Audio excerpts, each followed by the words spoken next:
In today's video, we are going to be taking a look back 11 years at the last plastic MacBook. I'm talking, of course, about the polycarbonate mid-2010 13-inch MacBook. And this particular one, as you can probably tell from the fact that it's still in its original shipping plastic, has never been opened. And that is really, really exciting to me because, well, I've always been fascinated by this generation of MacBook, the final generation. This MacBook was in a really weird spot when it came out, but I always really liked the look of them, especially when they were shiny and new. And this is probably one of the only shiny and new ones in the world that's still left. So today, we're going to unbox it. Get subscribed, hit the notifications, and let's get started.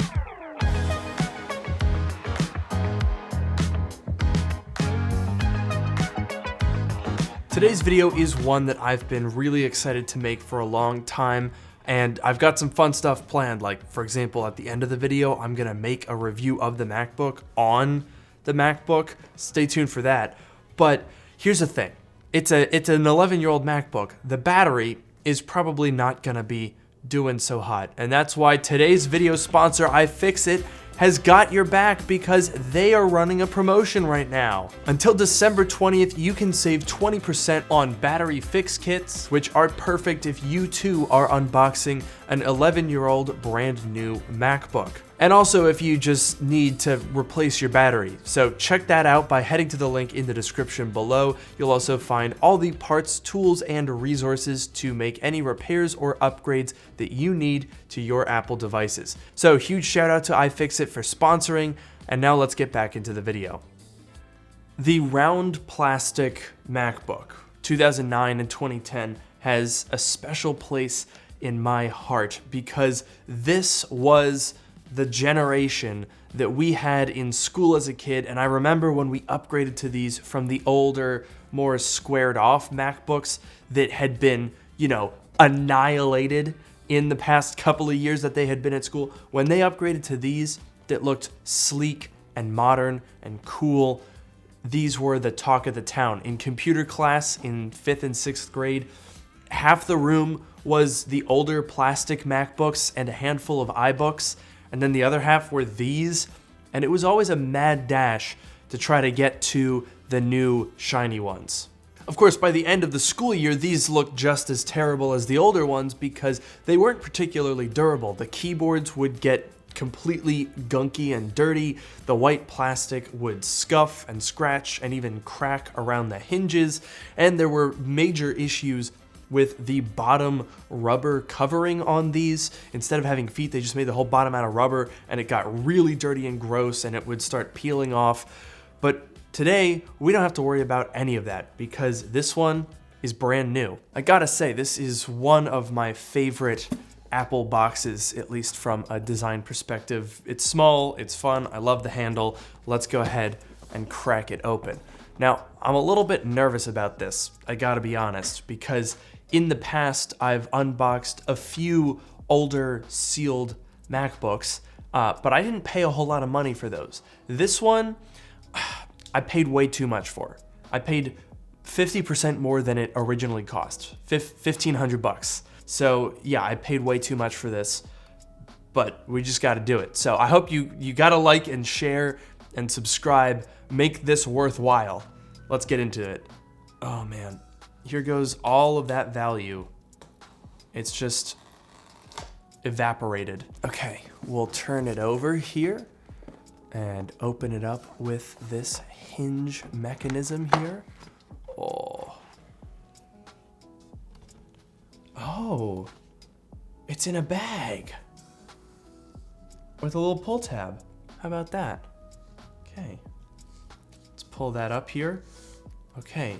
First thing to check when you unbox an 11-year-old still sealed Mac is the battery. Has this thing swollen up?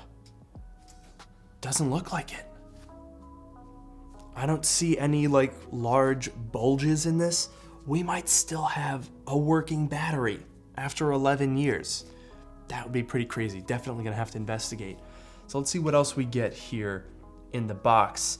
As you might imagine, we have our MagSafe charger, which you will all recognize. It's an L-tip, of course. That is pretty standard since 2008, and it should be a 60 watt MagSafe power adapter. Of course, I'm not going to be unboxing that one because I have a million of those. Let's go ahead and check out what we have in this rather wide documentation booklet. Nothing underneath it, although there is a little tray down here. Did another version of this come with something else that I don't have? Do we have restore discs in here? Oh, look at this. Everything Mac, everything else.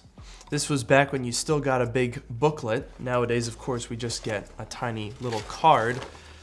And then, whoops, I've dropped everything else. We've got our Apple stickers, our license, and sure enough, we have our, I think, Snow Leopard install DVDs and our applications install DVDs over here. And then we have the Everything Mac booklet, which has all of our information on, well, pretty much every single feature.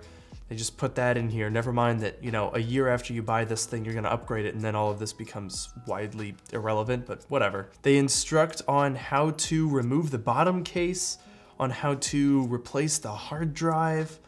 Wow, look at that. Do they show us how to upgrade the RAM? Yep, there it is. But interestingly, they don't show you how to upgrade the battery, even though that's pretty easy to do. Very, very interesting. Certainly not something that you see in Apple products anymore, an instruction booklet on how to make it better. So that just leaves us with the MacBook itself in its lovely little sleeve here. I'm curious, do you think that this MacBook looks good or do you think it's ugly? Of course, relative for the time period. So now we have yet another seal that I regrettably am going to have to break, although I'll try to keep it along these perforated lines. Oh man, here we go. Whoa, it's so shiny. It's so unbelievably shiny and clean. I have never seen this. If you ever owned or went to a school that had these MacBooks, which I'm sure many of you did, tell me that this is a sight you've seen before, because you're lying. You've never seen a MacBook with a bottom that wasn't completely demolished. I'm gonna just put it down on the bag because I wanna try to keep this bottom looking like this for as long as I possibly can. All right, let's go ahead and open this up. Wow, look at that. You know, this piece of like foam has degraded a little bit in the past 11 years that it's been in this box, and it's left a little bit of a residue. All right, so now it's time to try to power this thing on and more importantly, see if we can actually get the battery to hold a charge. That would be quite remarkable. Oh, we got a light here on the charger. Let's see what happens. Oh wow, there it is. First time turning on in 11 years. All right, let's go ahead and set this thing up. Oh, wait a minute, are we gonna get a video?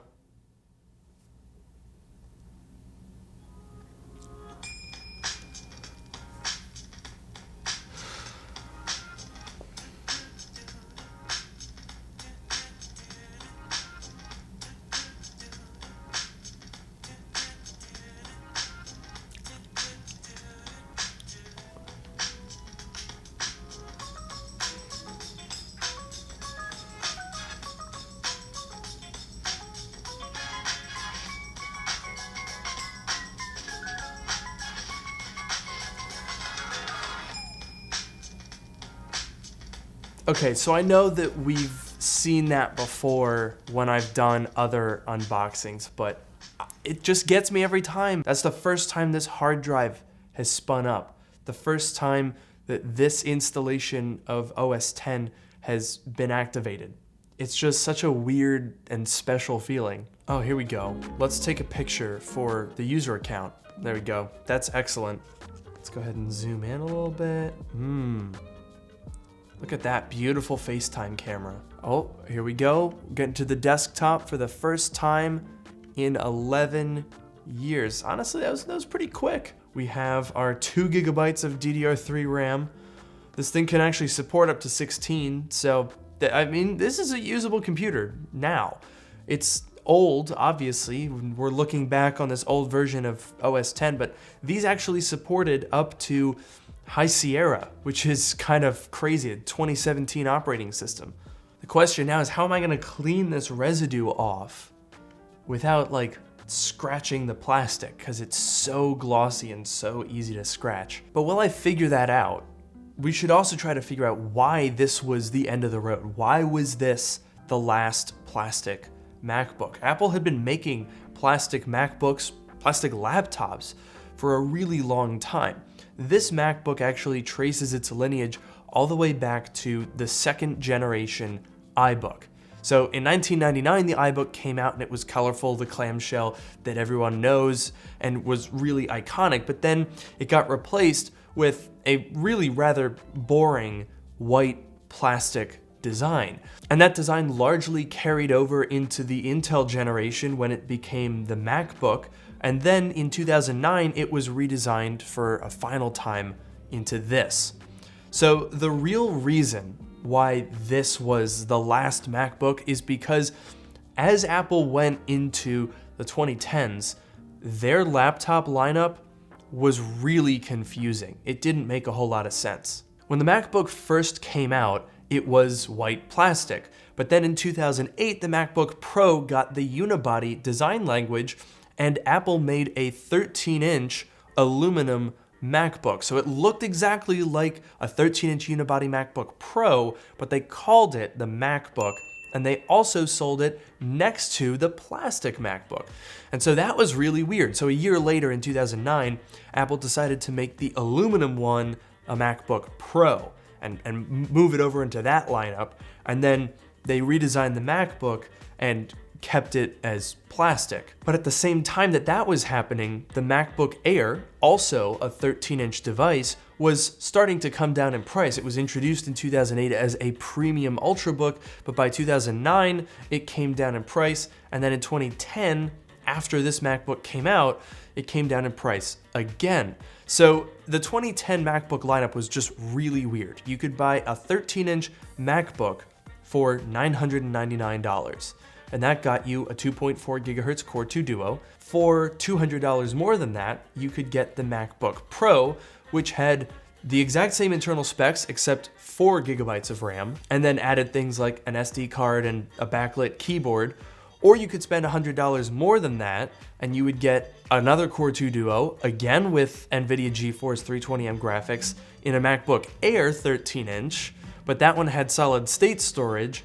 It was a really weird lineup. You had 3 different 13-inch MacBooks, all with very similar internals, all within $300 of each other. So it makes sense that as Apple was bringing the MacBook Air down in price, it then replaced the MacBook as the entry level. Now, I think there is really one way that we can do this old MacBook justice, and that is to make a review of it on it, because this thing shipped with iMovie 09, so I think using nothing but the built-in camera and all the built-in titles and effects in iMovie 09, and heck, I'll use my iPhone 4, also from 2010, for B-roll. Let's go ahead and edit a video on this MacBook. I hope you enjoy.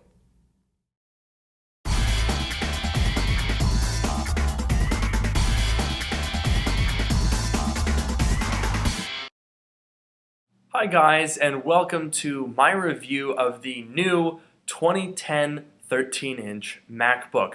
The MacBook is Apple's entry-level device. It costs $999, and for that price, you get basically the same internals as the MacBook Pro. You get a 2.4 gigahertz Core 2 Duo, you get 2 gigabytes of RAM to the MacBook Pro's 4, and then you get the same exact NVIDIA GeForce 320M graphics and the same exact 250 gigabyte hard drive. So, for $200 less than the MacBook Pro, you're getting mostly the same computer. The only difference is in the housing, being made out of plastic instead of aluminum. But that being said, there are some other differences that are worth keeping in mind if you do want to go for the MacBook instead of the MacBook Pro. For example, we don't have a backlit keyboard. That might be really important if you live in a dark area and you don't have a light. And if you're like me, a photographer on the go here in Yosemite National Park, the lack of SD card slot on the MacBook versus the MacBook Pro might be a deal breaker.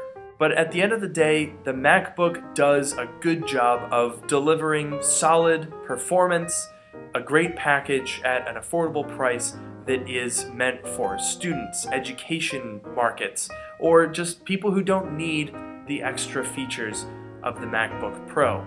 Though it is worth noting that for whatever reason, my brand new MacBook won't hold a charge in the battery. Come on, Apple. It's not even charging. I can't believe this. It's brand new and it's only 11 years old. So they definitely need to work on that. But apart from that, I think the MacBook is pretty great. And thank you guys so much for watching this video. As usual, make sure to like, comment, and subscribe, and I'll see you in the next one.